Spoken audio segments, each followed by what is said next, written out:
Ça fait super longtemps que je la connais. On s'est rencontrés grâce à Twitter. On faisait partie toutes les 2 des Des marraines marraines Twitter. Twitter. Alors waouh! En quelle année?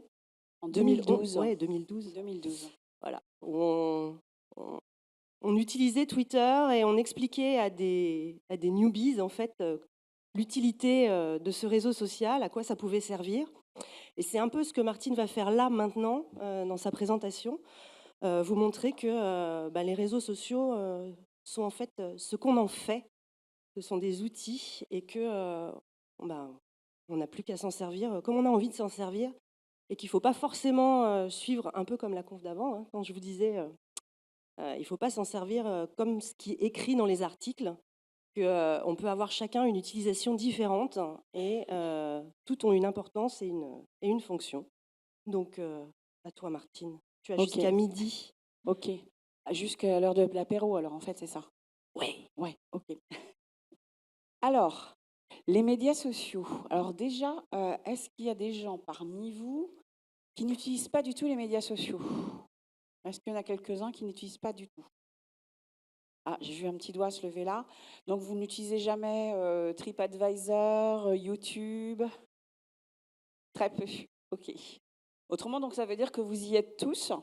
Donc déjà, n'hésitez pas à, comment dirais-je, à aller à tweeter, donc avec le hashtag WebComDay. On est très content parce que déjà tout à l'heure, on était dans les TT. C'est-à-dire qu'en fait, qu'au niveau de la France, WebComDay, le hashtag, est déjà dans le top 10. Donc j'espère que c'est toujours le cas. C'était le cas tout à l'heure en tout cas. Alors, les médias sociaux, donc finalement, qu'est-ce que c'est? Alors, comme je vous l'ai dit, comme je vais vous l'expliquer, en fait, les médias sociaux, on confond parfois avec réseaux sociaux. En fait, les réseaux sociaux, ce sont juste des médias sociaux, mais avec des fonctionnalités supplémentaires. C'est-à-dire que les réseaux sociaux, c'est en fait Facebook, LinkedIn et autres. Ce sont des médias sociaux, mais pour lesquels l'utilité principale, en fait, c'est d'inviter les gens à communiquer entre eux, à se regrouper et à donc interagir. Alors que les médias sociaux, c'est toutes les plateformes qu'on a sur le web. Donc j'ai parlé de TripAdvisor, mais c'est aussi Wikipédia, une plateforme sur laquelle personne n'aurait parié une cacahuète il y a 15 ans, mais qui pourtant maintenant est devenue la référence. C'est ce genre de choses. C'est aussi toutes les plateformes d'agrégateurs de flux RSS. C'est toutes les plateformes qui permettent de publier des photos, des vidéos. En fait, toutes les plateformes où finalement on sort de l'an 2000, parce que moi j'étais webmaster en l'an 2000, c'est pour ça que je peux parler en connaissance de cause. Au départ, sur Internet, en fait, c'est les entreprises ou les institutions qui postaient uniquement des contenus qu'on lisait, c'est-à-dire qu'en fait, c'était en général la retranscription de la plaquette papier. Donc, c'était absolument passionnant. On lisait pourquoi l'entreprise est le leader sur son marché, pourquoi on est merveilleux et splendide. Mais l'internaute, lui, c'était juste un lecteur. Il faisait pas grand-chose. Et puis, petit à petit, on a introduit ce qu'on appelait à l'époque de l'interactivité. Je ne sais pas s'il y en a qui se souviennent de ce mot-là. Donc, c'est donc tout ce qui permettait aux internautes d'être acteurs aussi sur le web. Aujourd'hui, donc on appelle ça plutôt social, mais en fait, c'est exactement le même concept. Et comme le disait tout à l'heure donc Delphine dans sa présentation, social, c'est vraiment le mot qu'il faut vraiment garder en tête, plus que le mot média. Alors, concrètement, les médias sociaux, mythes et réalité, donc c'est vrai qu'on entend plein de choses. Hier, par exemple, sur Vivatech, il y avait donc notre ami Marc qui intervenait. Donc certains, en fait, quasiment le qualifient presque du diable incarné, de Big Brother. Enfin, on peut donner tous les noms que vous connaissez donc, et dont vous avez entendu parler. Mais finalement, est-ce que c'est pas à nous de voir ce qu'on fait sur cette plateforme? Donc c'est ce qu'on, je vais voir avec vous en fait. Finalement, c'est qu'il y a des idées reçues, il y a des choses qui correspondent à des vraies réalités, mais avec un minimum de connaissances. Parce qu'en fait, on va voir qu'en médias sociaux, comme en digital, comme dans tout un tas d'autres domaines, le principe, c'est en fait plus vous connaissez, plus vous mettez les mains dans le cambouis, plus vous allez donc déjà voir vos paramètres de confidentialité et autres, plus vous êtes à l'aise et en faites ce que vous voulez. Personne ne vous a jamais obligé de raconter votre vie sur Facebook. Si vous le faites, c'est que vous le voulez bien. Donc à vous de faire en sorte que ça reste neutre si vous ne voulez pas qu'il y ait des choses personnelles qui transpercent. Par exemple, mettre les photos de vos enfants et autres, parce qu'on ne sait jamais, en plus, peut-être que vos enfants voudront devenir président de la République ou quelqu'un de très connu. Peut-être qu'ils vous en voudront un jour d'avoir mis une photo de bébé quasiment cul nu sur la plage. Donc, pensez à toutes ces choses-là. Alors, les médias sociaux, est-ce que c'est le diable? C'est un peu souvent comme ça qu'on les présente. C'est-à-dire quelque chose de très diabolique. J'ai parlé de Big Brother, quelque chose de, je dirais, comment dirais-je, d'intrusif dans nos vies, quelque chose aussi de très chronophage. On voit bien dans le monde de l'entreprise, est-ce que je suis vraiment capable d'y aller? Est-ce que j'aurai les ressources et les moyens pour y aller? Parce que ça va me demander du temps, ça va me demander de l'argent. Comment je vais faire? C'est aussi le temple du narcissisme, on va dire, hein. Donc, par exemple, le selfie, hein, sans les médias sociaux, ben, le selfie avant, ça n'existait pas. C'est en fait toujours se photographier dans les situations. Donc, c'est vrai qu'on peut reprocher aux médias sociaux d'être le temple du narcissisme, d'être aussi le royaume du fake. On sait très bien que maintenant, notamment les jeunes, leur première source d'information, ce sont les médias sociaux. Or, bah, qu'est-ce qui garantit qu'une info qu'on voit sur les médias sociaux est vraie? Rien, en fait, finalement. S'il n'y a pas un vrai travail de journaliste, parce que c'est quoi la différence entre les médias traditionnels et les médias sociaux dans ce monde de l'information? Tout simplement, c'est que les journalistes, pardon, en théorie, ont un minimum d'éthique, recoupent leurs sources, cherchent de l'information et ne se contentent pas de servir de l'information qu'on leur livre pré-mâchée. Alors que sur les médias sociaux, c'est un peu la tendance. C'est-à-dire qu'en fait, nombre de gens retweetent ou partagent des informations qu'ils n'auront absolument pas vérifiées. Donc c'est tout le danger. Quand on a l'habitude de, comment dirais-je, un minimum de discernement, c'est pas forcément grave, mais quand on est plus jeune et qu'on pense que parce que c'est écrit sur les médias sociaux et sur Internet, c'est forcément vrai, là, il peut y avoir effectivement une problématique. Alors comment on agit par rapport à ça? On aura l'occasion de l'évoquer, mais rapidement. C'est pareil, la fin de la vie privée, mais comme je vous disais, est-ce qu'on vous oblige à raconter votre vie? Non, finalement. Bon, moi, j'ai une petite théorie déjà, enfin une phrase que je me suis toujours appliquée sur les médias sociaux comme ailleurs, c'est je ne publie rien que ma mère ne pourrait voir. Déjà, ça permet de limiter. Alors souvent, le danger, ce sont les autres. Vos copains qui trouvent ça très drôle de vous taguer dans une photo d'une soirée un peu arrosée ou autre chose. Mais ça, quand vous allez bien scruter au milieu des paramètres de Facebook, par exemple, vous avez la possibilité d'agir là-dessus. Pouvez très bien interdire qu'on vous tague dans les photos et qu'on vous mentionne. Donc moi, je vous invite à aller vraiment à fond dans tous ces paramètres. Surtout qu'ils ont quand même des contraintes supplémentaires maintenant, depuis donc, le fameux gros mot du jour qui est le RGPD, mais il n'empêche que ça remet aussi sur le devant de la scène le fait que finalement c'est chaque individu qui, théoriquement et normalement, est propriétaire de ses propres données. Mais le tout est de savoir aussi finalement quelles données vous donnez en pâture au web et celles que vous gardez vraiment pour vous de la sphère de l'intime. La frontière, elle reste là en fait. Donc c'est les médias sociaux, c'est le temple comment dirais-je, de la fin de la vie privée. C'est aussi tous les problèmes de harcèlement qu'il peut y avoir. Donc ça c'est pareil. Hein, donc je suis toujours dans la catégorie les médias sociaux, c'est le diable.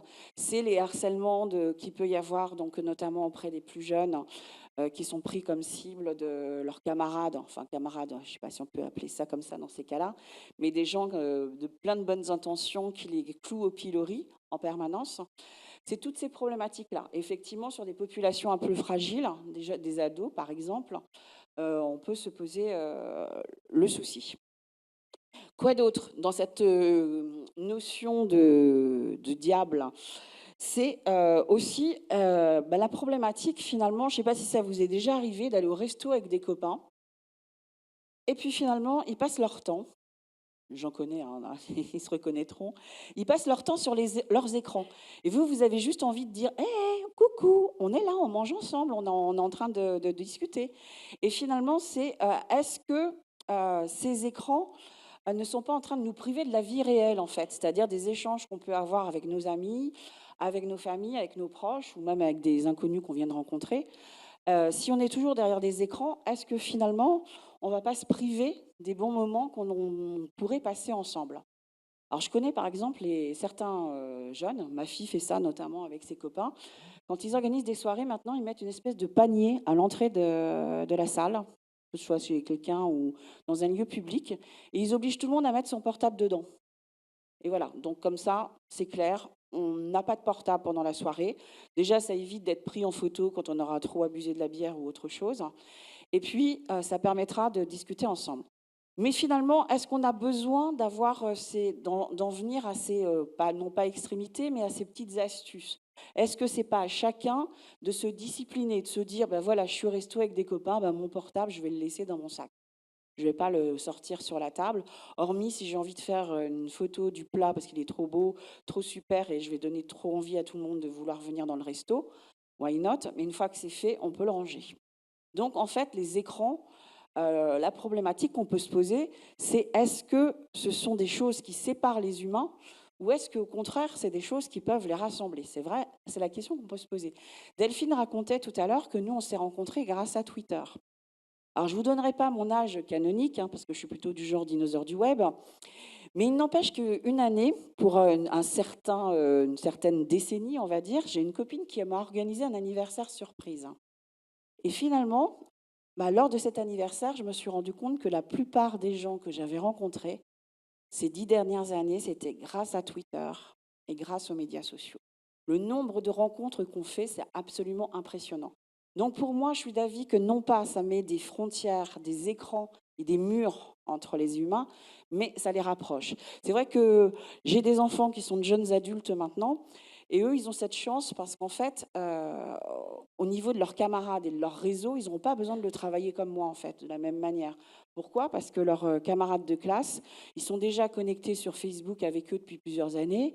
Ils vont s'ouvrir un compte LinkedIn et ils vont être connectés avec eux au niveau professionnel pour plus tard. Et en fait, ils pourront rester en connexion toute leur vie s'ils le souhaitent. Alors que nous, à l'époque où moi, j'avais même pas de portable, on n'avait même pas d'adresse email et encore moins de médias sociaux, pour rester en contact avec nos camarades de maternelle, c'était un peu compliqué.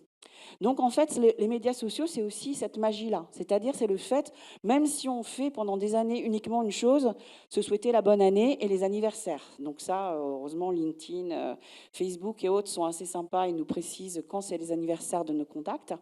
Mais mine de rien, la question, donc, c'est est-ce que, finalement, ça ne nous aide pas aussi à maintenir du lien avec des gens qu'on ne voit pas souvent? Rappelez-vous aussi de toutes les fameuses personnes que vous avez rencontrées au club de vacances. On échangeait l'adresse, on s'envoyait éventuellement une carte postale ou un courrier ou autre après, mais après, il se passait quoi? En général, plus rien. Et là, finalement, avec les médias sociaux, quelqu'un qu'on rencontre en vacances, eh bien, on peut se connecter avec lui sur un média social et rester connecté avec lui. Et on va peut-être le revoir 5, 6 ans après parce qu'on a décidé d'aller faire une balade dans la ville où il ou elle habite. Et donc, ça permettra de renouer le contact. Donc, je pense qu'il est important et d'insister là-dessus, c'est finalement les médias sociaux, ça reste avant tout comment dirais-je, des écrans et des points de connexion entre les humains. Alors, si on reste du côté quand même obscur de la force, est-ce qu'il y a encore d'autres choses qui peuvent donc rentrer dans cette catégorie-là? À voir.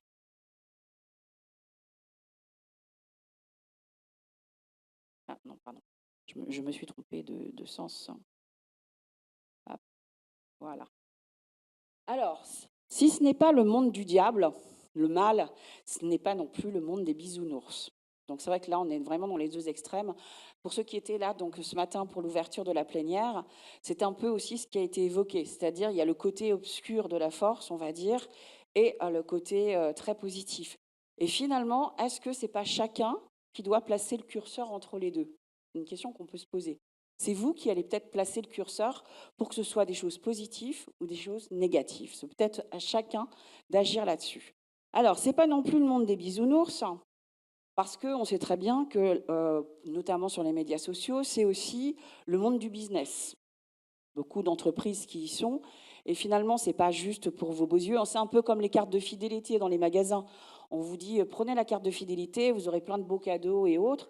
On sait très bien que finalement, la carte de fidélité, c'est pour justement prendre une adresse mail et pour pouvoir vous envoyer des offres publicitaires, savoir quelles sont vos habitudes d'achat, pour pouvoir étudier les datas et ainsi de suite.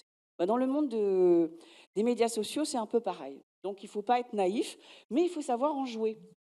Par exemple, je ne sais pas si vous êtes déjà prêté à l'exercice, mais moi, les voyages que je fais ces derniers temps, ils me coûtent vraiment pas grand-chose. Pourquoi? Parce que j'ai compris que quand je faisais une recherche dans Google, par exemple, sur quelque chose, ça m'était arrivé notamment pour une thalassothérapie, eh bien, tout simplement, comme par hasard, juste le lendemain de ma recherche sur Google, où j'ai fait plein de recherches de partout, j'ai eu une super offre de thalassothérapie sur Facebook.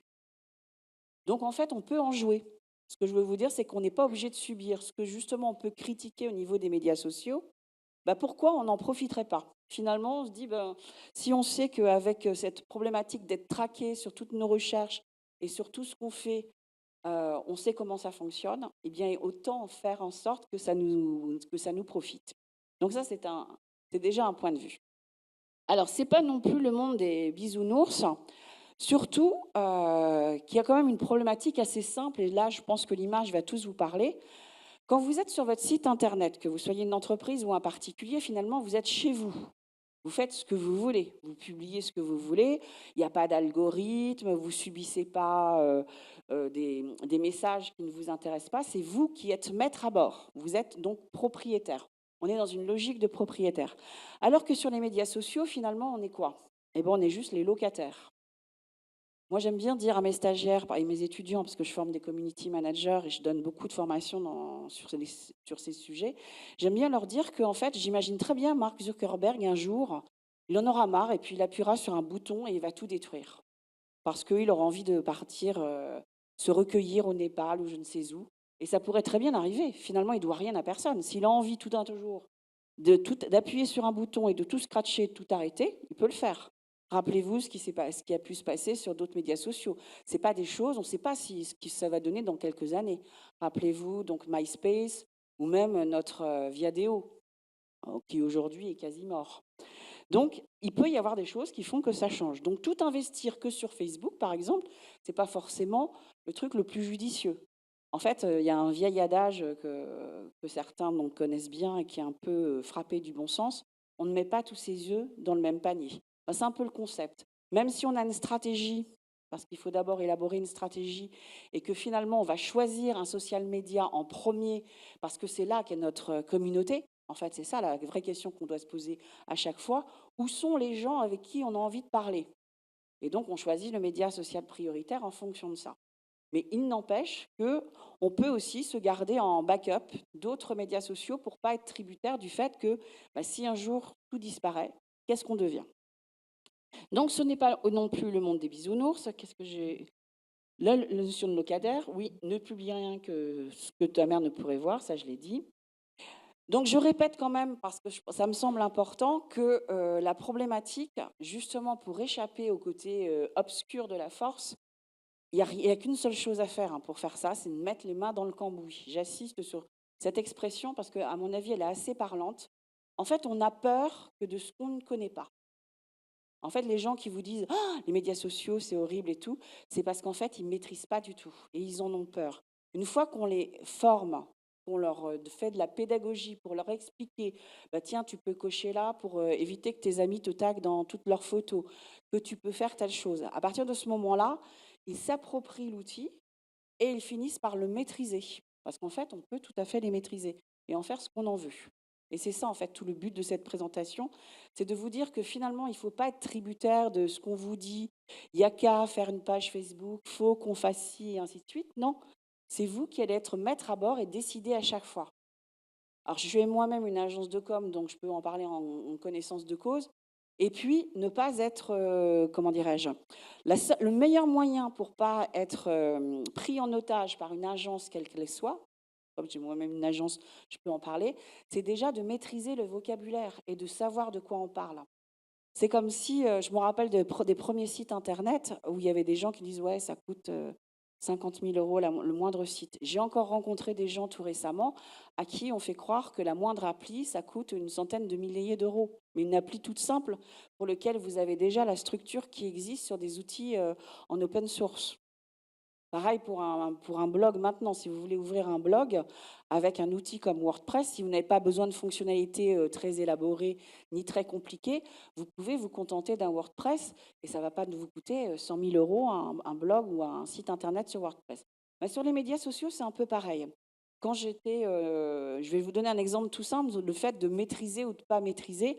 Quand j'ai été dans ma carrière, donc j'ai occupé plusieurs postes et notamment j'étais DIRCOM d'une école d'ingénieurs en informatique, qui dépendait de la chambre de commerce. Et quand je suis arrivée dans cette école, bah, ils étaient prêts à débourser 5 000 euros pour faire une page Facebook.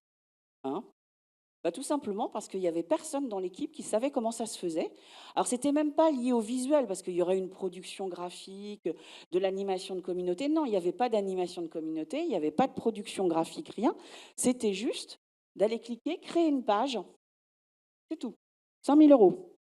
Et ils étaient prêts à le faire. Pourquoi? Parce qu'ils ne savaient pas du tout que ça se faisait en 5 minutes directement sur Facebook. Donc, c'est cette problématique-là, donc, quand on est notamment entrepreneur, pour pas comment dirais-je, pour être vraiment en sécurité et en confiance et pour pouvoir rester maître du jeu, le minimum, c'est de mettre vraiment les mains dans le cambouis pour savoir de quoi on parle. Donc ça, c'est hyper important.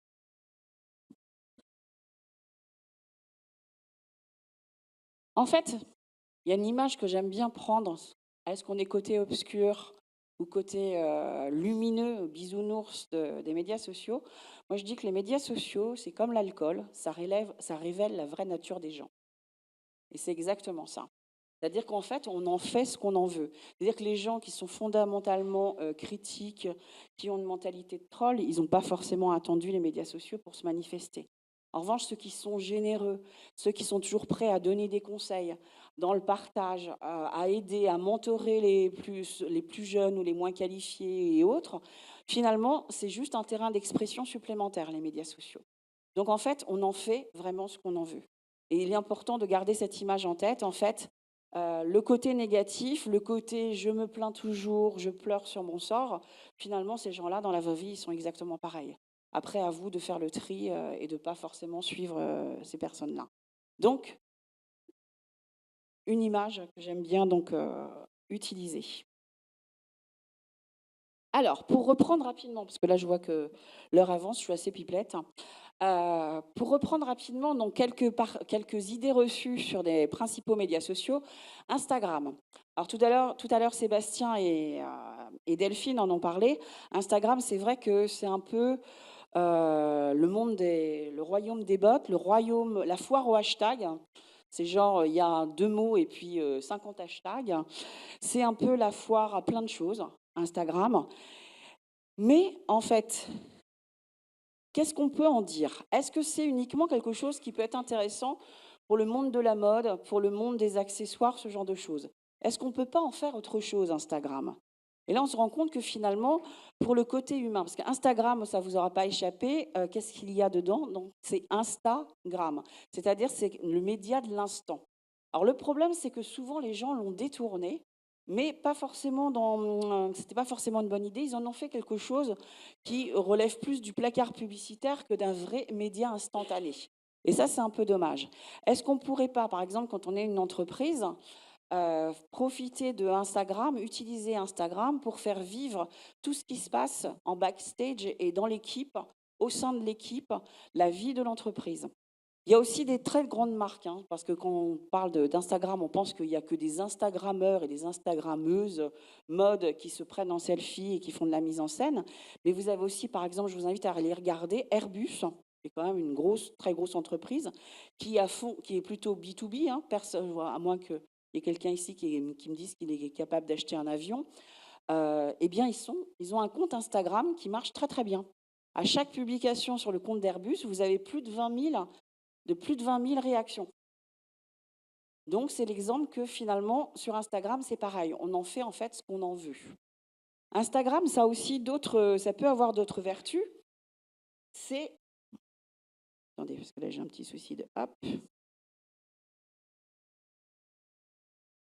C'est aussi, ça vous aura pas échappé, le monde de l'image. Et finalement, l'intérêt d'Instagram, c'est que même quand on est comme moi, toujours avec des photos un peu de travers, un peu floues, bon, c'est normal, je vois pas très clair, mais bon, avec Instagram, on a l'impression qu'on a déjà une âme d'artiste.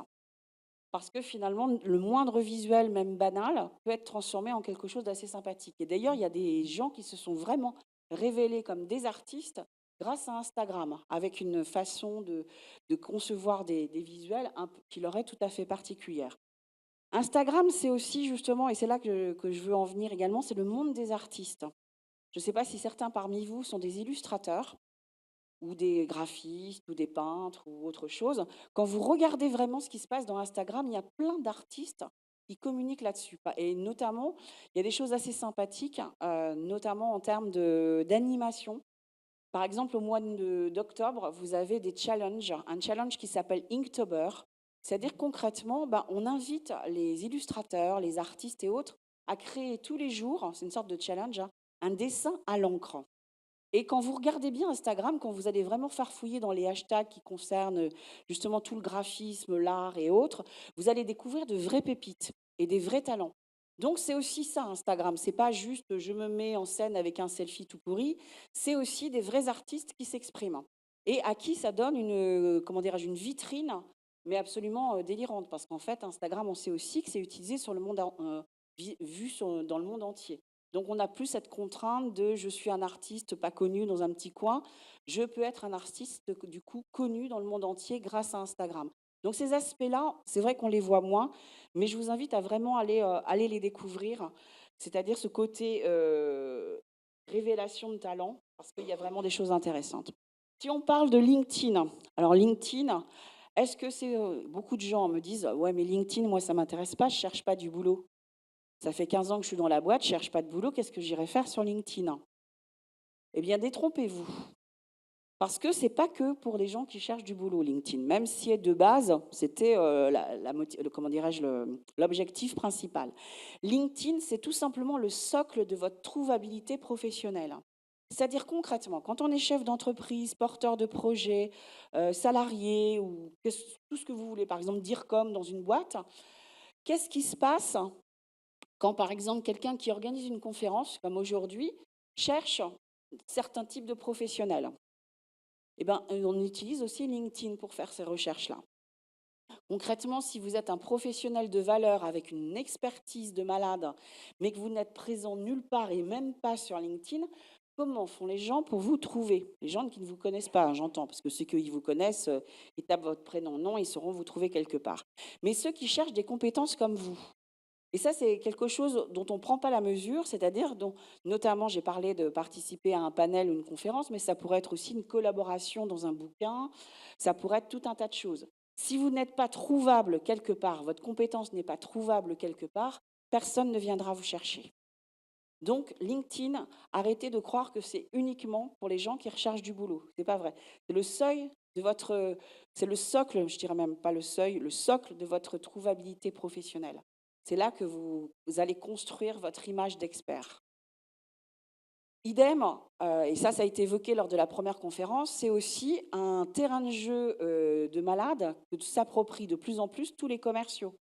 Parce que pourquoi? Plutôt que de faire le fameux appel à froid où on se retrouve à appeler des gens qu'on ne connaît pas, finalement, si on établit des liens avec eux et des discussions sur LinkedIn au préalable sur n'importe quel sujet, ce sera beaucoup plus facile d'obtenir un rendez-vous et d'aller parler de ce qu'on fait. D'ailleurs, la petite cerise sur le gâteau, ce sera même souvent eux qui viendront vous chercher. Genre, j'ai vu que vous faisiez telle chose. Et je vous assure que ça fonctionne. Donc LinkedIn, donc changeons peut-être de regard. Autre média social, alors là, on est vraiment là dans le temple de la diablerie absolue, Facebook. Donc je l'ai déjà évoqué, donc avec notre ami Marc. Facebook, oui, mais Facebook, moi, ça m'intéresse pas, Facebook. Qu'est-ce que je vais y faire avec mon entreprise? Je sais très bien qu'en plus, avec tout ce qu'ils ont changé au niveau des portées des pages et tout ça, ça va servir à rien, et que l'algorithme, ça me sert à rien, et ainsi de suite. Il n'empêche que Facebook, c'est aussi le monde des professionnels, quoi qu'on en pense. Vous n'imaginez même pas le nombre de groupes de travail qu'il y a dans Facebook. Parce que ça, c'est des choses qu'on ne voit pas de l'extérieur. Vous avez la possibilité de créer des groupes. D'ailleurs, ce que je vous conseille vivement, c'est aussi de créer des groupes avec vos ambassadeurs ou avec vos influenceurs. Parce que ça, c'est quelque chose qui marche très très bien, hein. On parlait tout à l'heure d'animation de communauté, et ça fonctionne très très bien avec les groupes. Mais c'est aussi tous les groupes qu'il peut y avoir en termes de travail. C'est-à-dire concrètement, on monte un projet à plusieurs. Alors il y a plein d'outils de travail collaboratif, mais il n'empêche que dans Facebook, on a plein de possibilités. Et je vous assure que moi, avec des clients et sur d'autres projets sur lesquels je travaille, on a des groupes Facebook. Même si par ailleurs on est sur WhatsApp pour échanger rapidement et si on est sur Google Drive ou sur Slack pour échanger autrement. Mais il n'empêche qu'on a plein de groupes de travail. Donc ça, c'est des choses qu'on ne voit pas forcément de l'extérieur. Facebook, c'est aussi le réseau social d'entreprise. Je ne sais pas si vous le savez, mais Facebook a créé, ça fait plus d'un an maintenant, largement plus d'un an, un outil qui s'appelle Workplace by Facebook, en fait, qui permet d'avoir le réseau social d'entreprise dans Facebook. Alors, rassurez-vous, c'est bien séparé par rapport au vrai Facebook. On s'inscrit avec son adresse mail de boulot. Mais il n'empêche que c'est une dimension complètement différente. Pourquoi ils ont fait ça et pourquoi ça marche? Par exemple, vous avez un groupe comme de franchisés comme le Century 21 qui l'utilise. Pourquoi ça fonctionne? Parce que tout le monde connaît Facebook finalement. Il n'y a pas besoin de faire des tonnes et des tonnes de formations. Alors que sur d'autres outils, style Yammer ou autre, je ne sais pas s'il y en a qui les utilisent, c'est toujours un peu compliqué, c'est pas très fun, on met du temps à se l'approprier, alors que Facebook, finalement, tout le monde y est déjà, ou presque, et finalement, il n'y a pas besoin d'avoir une énorme formation très poussée pour que les gens comprennent comment ça fonctionne, comment on peut créer des groupes, comment on peut créer des événements et comment on peut faire tout un tas de choses. Donc, c'est aussi le monde du professionnel. Et d'ailleurs, cette logique de, là je vais un peu spoiler pour après, cette logique des chambres secrètes, parce qu'en fait, sur les médias sociaux, ce qu'il faut que vous compreniez bien, c'est que ce qu'il y a, ce que tout le monde voit, c'est-à-dire ce qui est en public ou ce que vous voyez sur les profils des autres, et tout ce qu'il y a de caché derrière. Quand je vous parlais des groupes, vous pouvez même vous créer un groupe avec vous tout seul, c'est ce que j'ai fait moi. Quand je veux me défouler, que j'ai voilà, qu'il y a des gens qui m'énervent et autres, plutôt que d'aller publier ça sur, sur le moment, bah, j'ai créé le groupe qui s'appelle Moi et Moi avec moi-même. Donc du coup, quand je veux vraiment me défouler, bon, je les supprime après, mais ça me permet de me défouler. Et puis ça me permet aussi de tester à quoi va ressembler la publication que je vais faire pour mon client. Parce que bon, des fois, on est là, ouais, est-ce que la génération de l'aperçu va bien se faire? Est-ce que ça va être correct? Bah, dans mon groupe, moi, je fais mes petits tests. Je vois ce que ça donne. Est-ce que comment ça va être calibré? À partir de quel moment je vais être obligée de cliquer pour en lire plus? Donc ça me permet vraiment de tester des choses. Donc n'hésitez pas à créer des groupes pour différentes choses. Alors vous pouvez les faire en mode secret et privé. Là, en fait, ils sont pas trouvables. Donc ça, c'est une utilisation de Facebook auquel on ne pense pas forcément et pourtant qui est très utile. Idem, pour vous dire que Facebook s'inscrit de plus en plus dans le monde professionnel, c'est les offres d'emploi.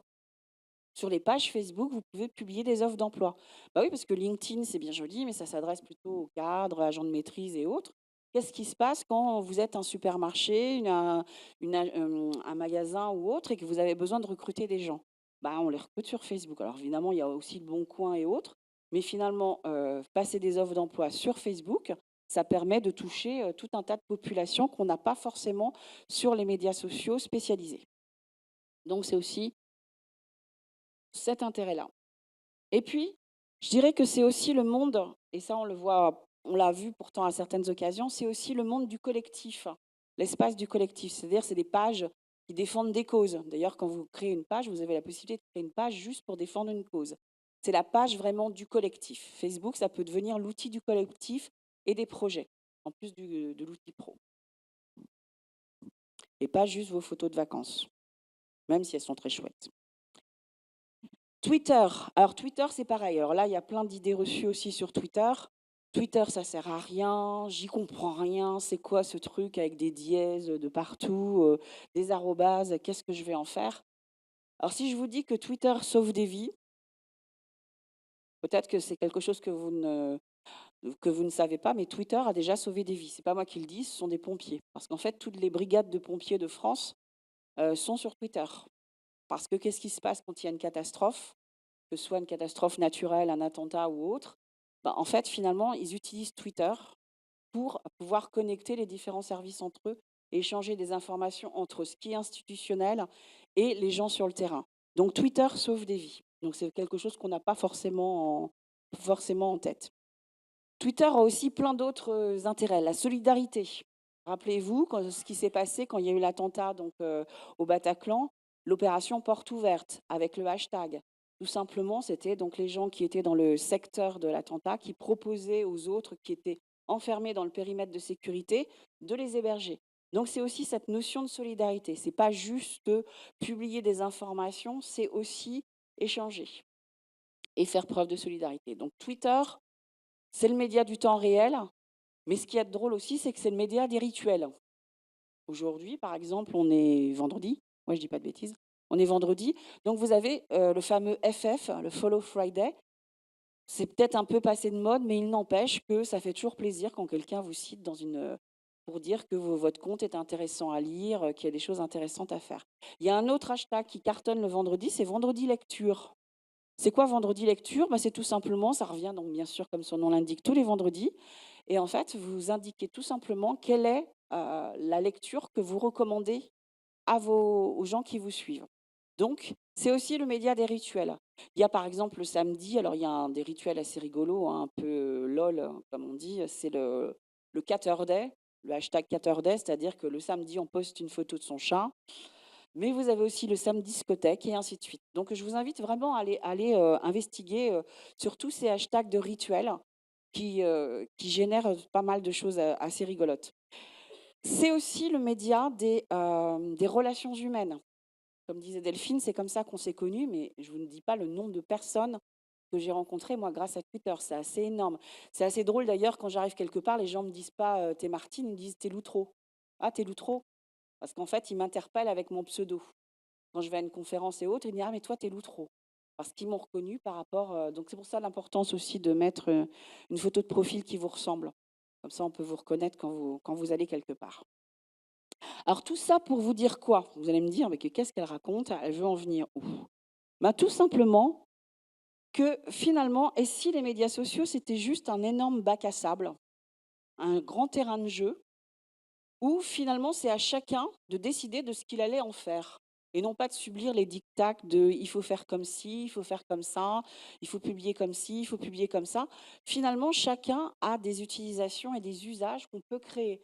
C'est typiquement, par exemple, pour ceux qui avaient des jeunes enfants, quand on leur a interdit d'aller sur Facebook, alors que pourtant c'est le même âge, mais bon, parce qu'on ne voulait pas que ceux qui ont moins de 13 ans soient sur Facebook.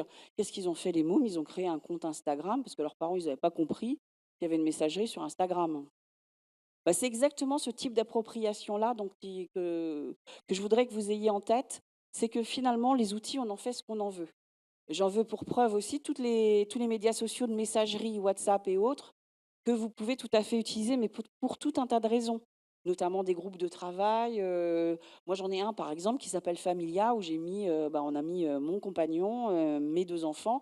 Et c'est vrai que c'est très pratique dès qu'on a quelque chose à se dire, plutôt que de se téléphoner les uns les autres ou de s'envoyer un groupe de SMS, finalement, sur WhatsApp, hop, on passe une info à tout le monde en même temps. Donc, c'est typiquement, vous faites ce que vous voulez avec les médias sociaux. La seule contrainte et la seule consigne, c'est finalement d'aller vraiment mettre les mains dans le cambouis pour le connaître au maximum.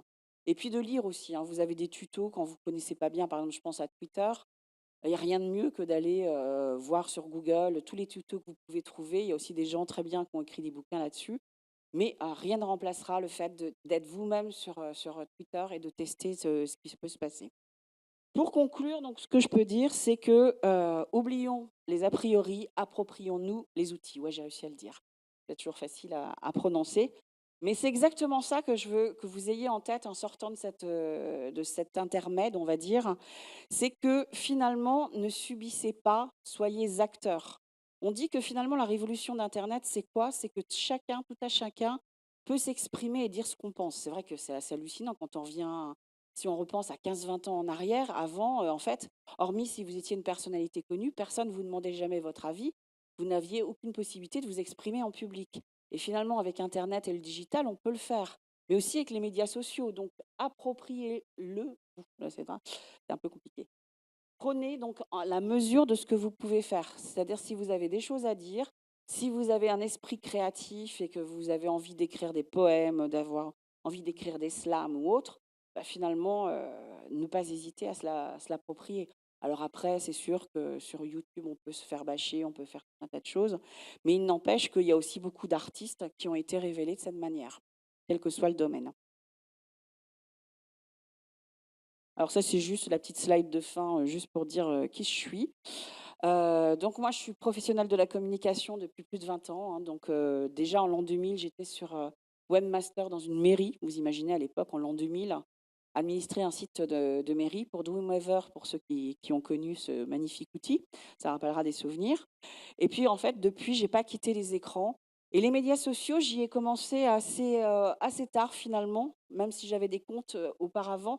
Mais j'ai eu une vraie prise de conscience en 2011 grâce à quelqu'un, lors d'un ce qu'on appelle les informels de la PEC et qui m'a fait vraiment prendre en la mesure de ce que pouvaient apporter les médias sociaux, notamment pour un professionnel, en termes de visibilité, de personal branding et autres, mais aussi en termes d'usage. Bah, merci Martine. Tu m'avais pas donné la photo de l'année dernière. Delphine, elle m'avait Ah dit: oui, «Ouais, je vais non. te donner une photo de l'année dernière de la conf», donc du coup, j'ai mis le château. Bon.